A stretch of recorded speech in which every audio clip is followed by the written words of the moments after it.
क्या किसी के भविष्य को जाना जा सकता है? क्या ज्योतिष विद्या वास्तव में काम करती है? वास्तव में इसके पीछे कुछ सच्चाई है? जी हां, वास्तव में बहुत बड़ी सच्चाई है। और आप लोग भी यदि ज्योतिषी बनना चाहते हो ना, तो आप बन सकते हो। आप बता सकते हो कि यह जो लड़का है यह कामयाब होगा, यह जो लड़की है यह कामयाब होगी, या फिर ऐसे ही बर्बाद हो जाएंगे, जवानी को बर्बाद करेंगे, परिवार के नाम को बर्बाद करेंगे, मां बाप के पैसों को बर्बाद करेंगे। बिल्कुल सटीक तौर पर पता लगा सकते हो आप। यदि आप खुद बच्चे हैं तो आप अपने भविष्य का पता लगा सकते हो। आप युवा हो रहे हो, आप अपने भविष्य का पता लगा सकते हो, भविष्य में क्या होने वाला है। आप मोबाइल पर बैठते हो तो आप बस ऐसे ही चीजों को देखते चले जाते हो, देखते चले जाते हो, वक्त का ख्याल नहीं रहता। आपको नेटफ्लिक्स पर आने वाली चीजों का इंतजार रहता है, आपको बहुत सारी नई नई फिल्मों का इंतजार रहता है, आपको वीडियो गेम खेलना बहुत अच्छा लगता है, आपको दोस्तों के साथ में घूमना, मटर गश्ती करना अच्छा लगता है, आपको बात करने का सलीका नहीं है, आपको किसी की बात को ध्यान से सुनना नहीं आता है, आपको हर वक्त अपने भविष्य की चिंता नहीं है। अगर ये सारी की सारी चीजें हैं तो शर्तिया तौर पर कहा जा सकता है कि आपका ही नहीं, आपकी आने वाली पीढ़ियों का भविष्य भी बर्बाद हो सकता है। आपका तो होगा, आपका तो होगा, इस बात में शक नहीं है। दुनिया में सभी लोग एक जैसे हो नहीं सकते हैं। वो आदमी जो कि जिंदगी के एक एक पल को समझदारी के साथ में जी करके आगे बढ़ा है, डीएम बना है, कलेक्टर बना है, न्यायाधीश बना है,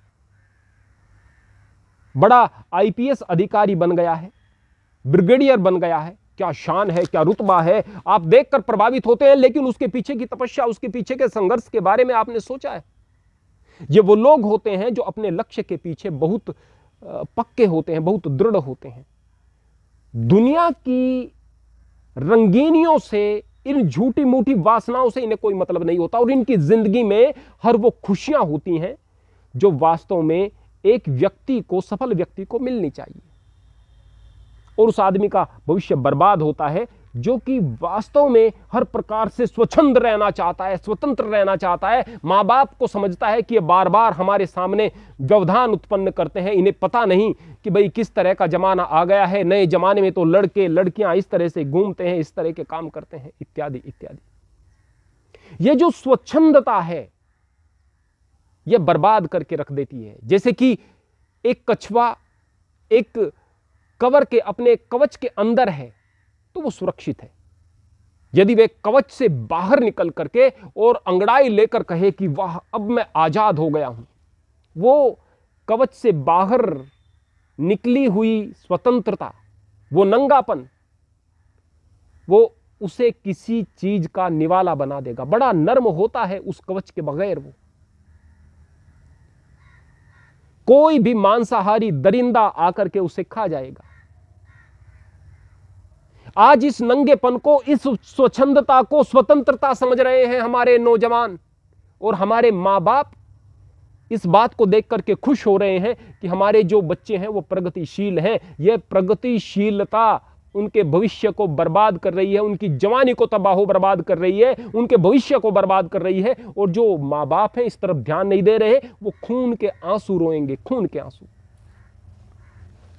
छोटी मोटी चीजें हैं, आप में छोटी मोटी कमियां आई हैं, आप अभी युवा हो रहे हो, आपने ध्यान नहीं दिया, बाद में सर पटकते हो, रोते हो, गुरुजी बचा लीजिएगा, हमने सब कुछ बर्बाद कर दिया है, अब अंदर ताकत नहीं बची है, जवानी नहीं बची है, हिम्मत नहीं बची है, यौवन शेष नहीं रहा है, स्मृति खराब हो गई है, ब्रह्मचर्य का नाश किया है।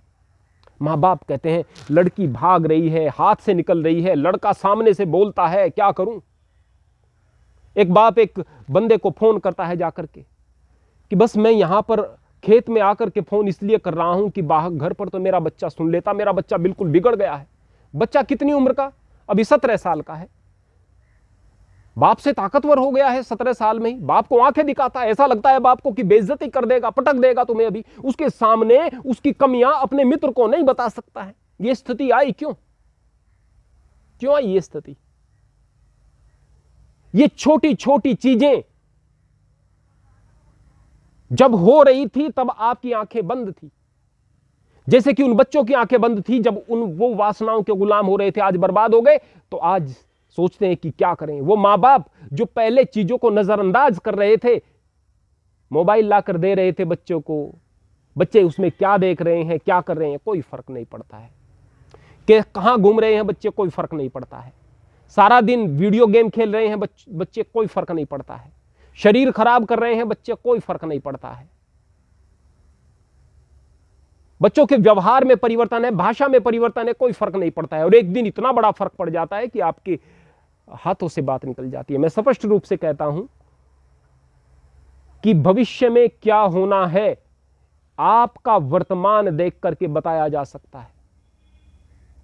आप अपने वर्तमान पर यदि ध्यान देंगे तभी जाकर के आपका भविष्य बेहतर हो सकता है। कभी भी दो तरह के लोग एक जैसे नहीं हो सकते। वो लोग जो कि समय की कीमत समझते हैं, एक एक क्षण को सही दिशा में लेकर के चलते हैं। मोबाइल पर जाएं तो अच्छी चीजों को देखते हैं, अच्छी चीजों को समझते हैं और उन अच्छी चीजों को सुनते हुए उनका मन लगता है, जैसे कि बस दूसरी चीज पर जाएं ही नहीं।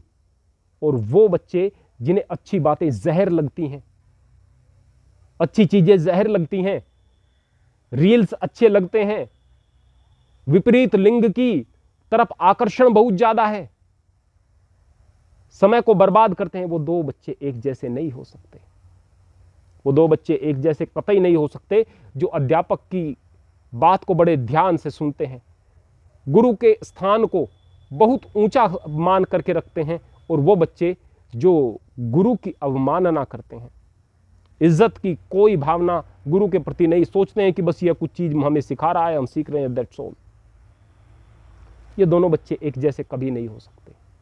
वो दोनों बच्चे एक जैसे कभी नहीं हो सकते। वो बच्चे जो कि सोचते हैं कि क्या जरूरत मुझे बहुत सारे संसाधनों की, ब्रह्मचारी के जीवन में तो बहुत सारी चीजें नहीं होनी चाहिए, और वो बच्चे जिन्हें हजार चीजें चाहिए, हजार चीजें।